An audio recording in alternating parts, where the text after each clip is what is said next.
बच्चों, कैसे हैं आप? उम्मीद करती हूँ आप बढ़िया और एकदम मज़े में होंगे। तो आइए साहसिक घटना की बात करें और इस अध्याय में जानेंगे हम नाविक सिंदबाद के बारे में। तो बच्चों, सिंदबाद को समुद्री यात्राओं का बहुत शौक था। वह कुछ ही दिन घर पर रहता और फिर अपनी नाव लेकर दूर दूर की यात्रा पर निकल जाता। आओ उसकी एक विचित्र यात्रा का वर्णन पढ़कर जानें। तो बच्चों, मैं कई दिनों से घर पर ही था। कुछ अस्वस्थ भी था। अस्वस्थ यानी कि मेरा शरीर कुछ स्वस्थ नहीं था, कुछ बीमार सा, थका थका सा लग रहा था। पिछली यात्रा से मैं काफ़ी धन कमा कर लौटा था, पर कुछ दिन में ही मुझ पर फिर से यात्रा करने का भूत सवार हो गया। मैंने अपने अन्य साथियों से संपर्क किया।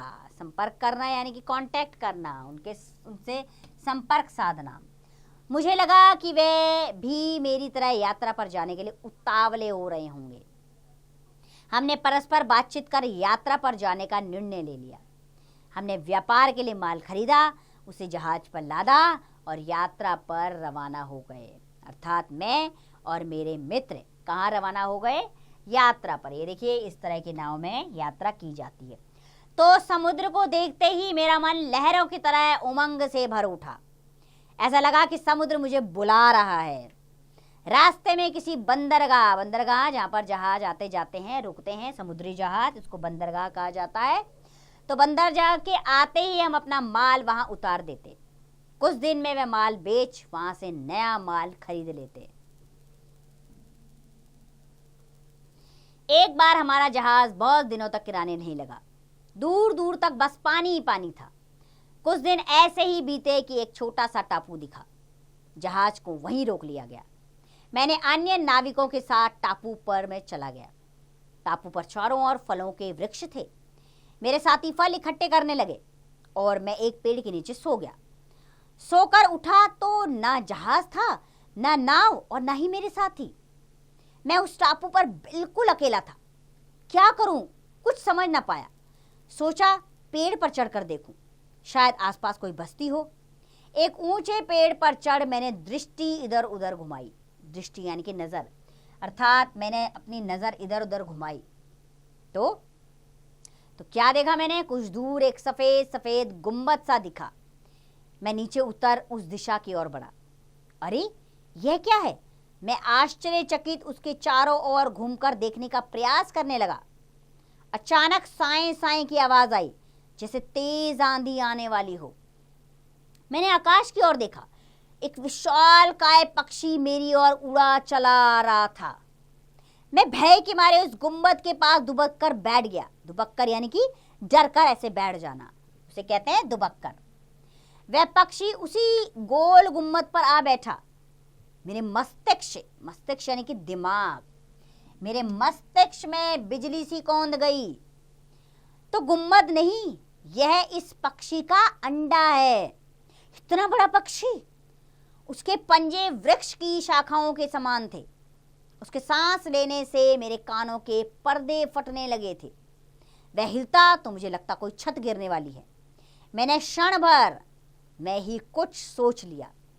अपनी पगड़ी उतार मैंने अपने आप को उसके पंजों के साथ मजबूती से बांध लिया। यानी कि मैंने अपनी पगड़ी उतारी और एक छोर उसके पंजे पर और एक छोर अपने ऊपर बांध लिया। पूरी रात बीत गई। सुबह होने वाली थी। उस विशाल पक्षी ने अपने पंख फैलाए और उड़ चला। मैं साथ साथ ही था। वह इतना ऊंचा उड़ रहा था कि धरती देखी नहीं रही थी। पहाड़ों की ऊंची ऊंची चोटियों के बीच पहुंच उसने तेजी से नीचे उतरना शुरू किया। मुझे चक्कर आने लगे। जैसे ही वह धरती पर उतरा, मैंने पगड़ी खोल अपने आप को उससे मुक्त कर लिया। उस विशालकाय पक्षी ने अपनी चोंच में एक सांप उठाया और उड़ गया। मैंने अपने चारों ओर दृष्टि डाली तो पाया कि मैं एक गहरी घाटी में हूं। चारों ओर ऊंचे ऊंचे पहाड़ थे।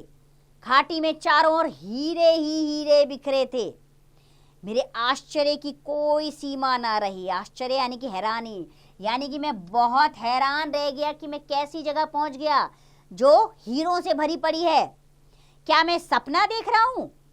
तभी मुझे फुफकार सी सुनाई दी। भय के मारे मैंने अपनी आंखें बंद कर ली। घाटी में सांप ही सांप थे।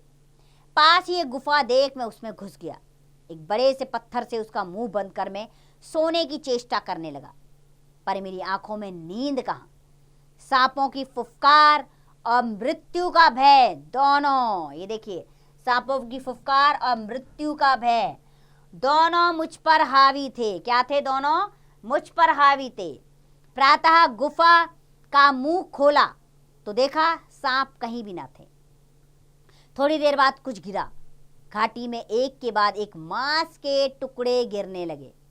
मुझे बचपन की सुनी एक कहानी स्मरण हो आई। स्मरण यानी कि याद आ गई। मुझे एक कहानी याद आ गई जो बचपन में सुनाई जाती थी। लोग हीरों की घाटी में मांस के टुकड़े फेंकते हैं और बड़े बड़े उकाब उन्हें उठाकर ऊपर घोंसलों में ले जाते हैं।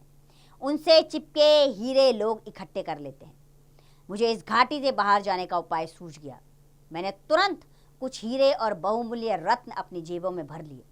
उसके बाद मांस का एक बड़ा सा टुकड़ा अपनी पगड़ी से कसकर बांधा और मैं उकाबों के आने की प्रतीक्षा करने लगा। प्रतीक्षा यानी कि इंतजार करने लगा। थोड़ी ही देर में कई उकाब इधर उधर मंडराने लगे। एक बड़ा उकाब मेरे सिर पर रखे टुकड़े पर झपटा और उसके साथ मुझे भी लेकर उड़ गया।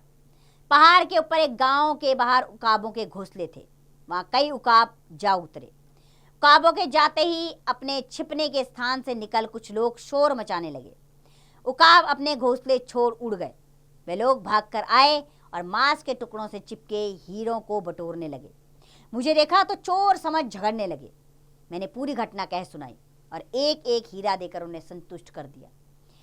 उन्हीं लोगों ने मुझे बंदरगाह तक पहुंचा दिया। समुद्र देख मेरा हृदय उछल पड़ा। मैंने कुछ माल खरीदा, उसे बेचता और नया माल खरीदता बसरा आया। वहां से अपने शहर बगदाद पहुंच गया। अपना देश, अपना शहर और अपना घर कितना प्यारा होता है मेरी समझ में भली भांति आ गया था।